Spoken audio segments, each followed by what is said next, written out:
Pierson-El joins us. And first of all, give the folks an update on what you're doing with yourself these days. Just recently I signed a contract with the USFL, actually, with the Generals, back with Coach Mike Riley. Right. Yeah. So doing that for another year or so. So hopefully that'll kickstart and get into another training camp or something like that and go from there. How's the wheels? Everything's good. Just healing up on. I popped my patella last year, Mm. so just recovering from that. For a little bit over 4 months out from surgery and whatnot. So just recovering. It's nothing crazy or anything like that. It's fine. When you think of Nebraska, what comes to mind? What's the first thing that pops? Somebody says, "Hey, man, I'm a Husker." What comes to mind? It depends on what type of things. Like, are you just talking about as far as like just a statewide period, or like Football, the stadium? Yeah. Legitimately, the respect that that university demands from people, regardless of, I can go somewhere and I can be in the airport and my dad was an old this, and it demands respect from any and everybody. And not all colleges demand that. Not all colleges, you know what I'm saying, when you speak their name or you talking about them and everything like that, have a huge tradition. You know what I'm saying? It's only a couple other, like, true college blood, like universities, that even when you mention it, it's like, oh, okay. So I mean, when I think of Nebraska and everything like that, outside of it being a second home, I think of the stadium, and everything that comes with that on game day, every day, everything that comes with that outside of just on game day, the people around town and everything like that, the beacon of hope that you are to the community, period, the state, you know what I'm saying? So that's what comes to mind and everything like that. It's a privilege to necessarily, wear that, and, they come out and seek, the people that they want to, the people that they want to attend the university and everything like that. So it's a privilege. It's not given to anybody. And even once you get there, you still got to earn it. So, I mean, people that have come in before know, what it takes necessarily to put that on every day, not just on game day, every day. Because, I mean, it's other stuff outside of, just that, at the athletic stuff around the community and everything like that, building the university and whatnot. So it comes with some things. Watching your career, your high school career, from up close and seeing what it was and knowing that you had options, you had opportunities. Why Nebraska? Of all choices, options you had, why Nebraska? A few things. One, I wanted to get away from home. You know what it's like there. In You know fact, what I'm I do. saying? You can, if I'm at a closer school home, North Carolina, because North Carolina was a school that I could have necessarily like went to, and that was hot on me early and whatnot. I can get home in 4 hours. You know what I'm saying? Like, I wouldn't. I could come home one weekend and it all be gone. You know what I'm saying, and everything like that. So getting out of the environment and everything like that I grew up in was a big part of it. What the things that I grew up around and knowing and everything like that, getting out and experiencing different things. This is just not football stuff. This is, I didn't even get to the football things just yet, but being in classes with different type of people. I mean, you every now and then you might have some people that come from the East, or might come from the West Coast to the Midwest and everything like that. But I mean, it's a different mindset. It's a different, people grow up differently. They're a lot nicer. You know what I'm saying? They're more courteous and everything like that. They think, of other people first. You know what I'm saying? So getting to experience that and open your eyes to, seeing things in a different way. I mean, and then just the last thing of it is just, I mean, the football stuff, like, I was taken care of. I remember I came out here for a Big Red weekend. And I don't necessarily know how they run it now, but I know when the Pelini staff was there and everything like that, pretty much like you invited pretty much like the top two guys from the positions or whatever that they had wanted and everything like that. You invite them out there to show them and everything like that, and they go through. I mean, they go through the whole nine. They go show you around campus, players panel. You see the people down in in recruiting. You see the people down in like life skills. You see the people down. I can't think of exactly what's their title, but you know what I'm saying? You see all those type of peoples and everything like that, and they tell you exactly, you know, how they help, how they affect, and everything like that. Well, while everybody was talking to them and everything like that, the offensive coordinator and wide receiver coach had me in a room watching film. See? Hey, they had me in their a work room. yet, right? They had me in a room watching film. It was like, yeah, we want to use you like this. We want to use you like this. You know what I'm saying? And the special teams aspect and everything like that. As long as you can, they didn't promise me a spot. You know what I'm saying? Like they said, like, look, if you come in and you can handle business and you can handle your load and everything like that, and you can walk your part and everything like that, like you'll get an opportunity to play. And that's how it should be. If you can handle it, you know what I'm saying? And if you can do your part as such and everything, like that's kind of what's wrong with a lot of kids these days. And people talk about like, you know, the transfer portal and stuff or whatnot, but they didn't promise me anything. They was like, you come in here, you know, you work and you do what you need to do. And I didn't get no extra help.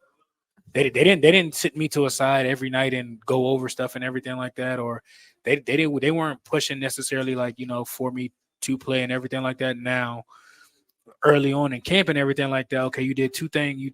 I got two things for you. You did one good and one bad. Okay, what's the good? Well, you ran a good route and you did what you needed to do. The bad news is it was the wrong route. you crushed that bang 8, but that's not what we were running, bro.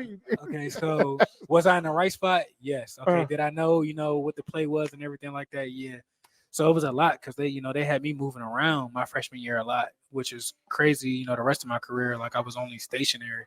But my freshman year, you know, I played Z, I played slot, I played the backside tight end when we went 10 wide. You know what I'm saying? The only position that I really didn't play was the X, and that was because Kenny was there. Yeah. But everywhere else, you know what I'm saying? Like, do what you can to get on. It was times where me and Kenny was on the field on the same side. It was times where, you know what I'm saying, where Alonzo was outside and I was inside, or vice versa. You know what I'm saying? So I was moving around a lot. And there was a lot going on, but they showed me early on, you know what I'm saying, like that they wanted me. You know what I'm saying? That like, okay, well, it's different from like, yeah, you know, you go to all these places and you could be good and everything like that, but it's not necessarily that you not wanted, but it's like, okay, we're not really accounting for you. Like I came to a place of where I wanted to be at. You know, we were winning. They were winning 9 games back at that time and everything like that. So I mean, the football would take care of itself. It was a football first school. You know what I'm saying? The only thing that they weren't necessarily doing was winning, you know, the conference or the or competing for a national championship. But at that time, it was only like 4 or 5 teams that was necessarily, you know, winning at least like 9 games. And the only difference between them and us was they were competing for their conference championship or competing for a national championship.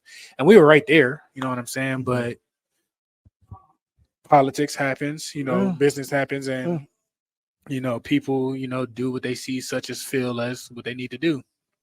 I'm not here to say it was whose decision is right or wrong and everything like that, but you know, so they were doing that, like I said, and I came out here. They showed me how I was going to be used and everything like that. It wasn't just talking. A lot of people can talk. They actually showed, you know what I'm saying, like how they were going to set things up and everything like that, and that was it. That was all I needed. Everything else to take care of itself. We're talking to DeMornay Pierson-El, and again, I can trace back identifying you as a sophomore in high school. As a sophomore, you know, okay, yeah, there's one that measures. And I remember having this conversation with several coaches in the area about, hey, can DeMornay play wide receiver at the college level? We all thought immediately, yeah, he's a kick returner, and this is going to happen. Play wide receiver. You knew that whatever was going to be asked of you at the next level, you were going to be able to do. It was going to. Where does that come from? Honestly, I think just growing up, you know, my area side of the county and everything like that. It ain't like inner city Alexandria, but you know, it ain't too far from it. Right. It's not tough. It's not Southeast DC, but it is also not Anacostia. Exactly. You know what I'm saying? So, growing up and everything like that, at least, you know what I'm saying, in the era that I kind of like grew up on, it was kind of the transition between the old fashioned way and kind of technology and everything like that. So everybody was still outside, you know what I'm saying? And everybody, you know, played everything. Everybody was versatile and everything like that. And it just came from, you know, competing against, you know, I remember, you know, Friday evenings after school and everything like that, you know, this apartment complex to go to this apartment complex and play. Take off them school clothes. You know what I'm saying? You know, basketball, football. You know what I'm saying? Even on Sundays, I mean, even on Saturdays, if nothing was going down or whatever, you know what I'm saying? We would play, you know, different, you know, apartment complex. Were you on? And we'll lose Nebraska people on this, but were you Route 1 or were you Route 1? Highway. See, Hyper Valley. No, highway. Yeah, I totally know what that means. Highway. Yeah. If you go back to where anybody from, you know, the necessarily, you know, DMV area, you can go across the bridge and everything like that. Yeah. You can go up to, you know, Upper Marlboro and everything. They might not necessarily know where it's at, but you say the highway, okay, they know you're talking about Virginia. Yeah. And it's just not, you know, when you say Virginia, it ain't just Southern Virginia. You know what I'm saying? Like it's a different. Route 1 was different. Yeah. Route 1 was different. People are we from people are we from the highway. Oh, we understand there's a level of toughness that's innate and born in you. So much of this is full circle for me, and I get to be proud of you in public. Coaching against you in several sports and then watching your growth along this and then watching you at Nebraska. And someone says, what's your connection to Nebraska? I said, I was following Nebraska long before all this. And the world keeps bringing back the good people into this space. You represented Northern Virginia. You represented Nebraska. You still do. Everybody, here's the thing I can say. There are very few people who, no matter where they're from and where they've been, represents all of them at the highest level.